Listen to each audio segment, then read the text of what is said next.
ప్రతి ఒక్కరి జీవితంలో ఏదో ఒక సందర్భంలో వాంతులు వికారానికి గురై ఉంటారు. ఇది చాలా బ్యాడ్ ఎక్స్పీరియన్స్. కానీ కొన్ని సమయాల్లో వాంతి అయినప్పుడు వైట్ గా ఎల్లో కలర్ లో కాకుండా పచ్చగా అయితే మాత్రం కొద్దిగా అసహ్యంగా ఉంటుంది. వాంతి పచ్చగా అవ్వడానికి కారణాలేంటి అని తెలుసుకోవాలి. కొన్ని సందర్భాలలో మనం తీసుకునే కలర్ఫుల్ ఫుడ్స్ సరిగ్గా జీర్ణమవ్వకపోవడం వల్ల అలా జరగవచ్చు. అయితే గ్రీన్ కలర్ లో వాంతులైతే మాత్రం ఆరోగ్యానికి ప్రమాదకర సూచనగా తీసుకోవాలి.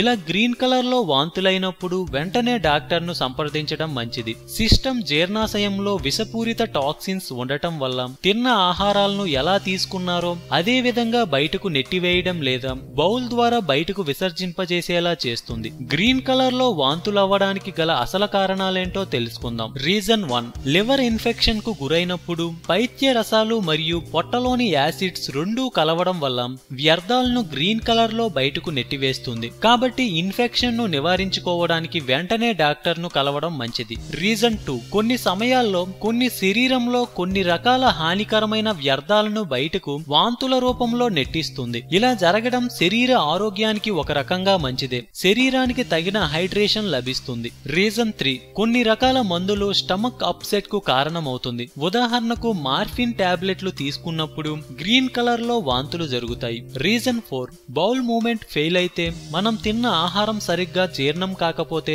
జీర్ణ రసాలు సరిగా స్రవించకపోయి లేదా ఆమ్ల రసాలు ఎక్కువగా స్రవించిన ఇటువంటి పరిస్థితి ఏర్పడుతుంది. రీజన్ 5, కొన్ని సందర్భాల్లో ఆల్కహాల్, కొన్ని రకాల మందులు జీర్ణాశయానికి తీవ్ర చికాకును కలిగిస్తాయి. ఫలితంగా గ్రీన్ కలర్ లో వాంతులు అవుతాయి. కొన్ని రకాల ఆహారాలను తీసుకున్నప్పుడు వాటితో పాటు ఆల్కహాల్ తీసుకోవడం వల్ల తిన్న ఆహారం ఆల్కహాల్ తో సెట్ కాకపోవడం వల్ల గ్రీన్ కలర్ లో వాంతులు అవుతాయి. రీజన్ 6, సరిగా ఉడకని ఆహారాలు లేదా చెడిపోయిన ఆహారాలు తినడం వల్ల గ్రీన్ కలర్ లో వాంతులు అవుతాయి. కొన్ని రకాల అలర్జిక్ ఫుడ్స్ తిన్నప్పుడు కూడా గ్రీన్ కలర్ లో వాంతులు అవుతాయి. రీజన్ 7, గ్రీన్ కలర్ లో వాంతులు అవుతుంటే డాక్టర్ ను కలవడం మంచిది. అలాగే స్ట్రెస్ లెవెల్స్ తగ్గించుకోవాలి. రోజు తగినంత నిద్రపోవాలి. ఆరోగ్యమే మహాభాగ్యం అన్నారు పెద్దలు. సో మేము పెట్టే అప్డేట్స్ ని రోజు ఫాలో అవుతూ మీ ఆరోగ్యాన్ని కాపాడుకోండి. మీకు ఏమైనా టిప్స్ తెలిస్తే కామెంట్ లో పోస్ట్ చేయండి. చివరగా సబ్స్క్రైబ్ చేయడం మాత్రం మర్చిపోకండి.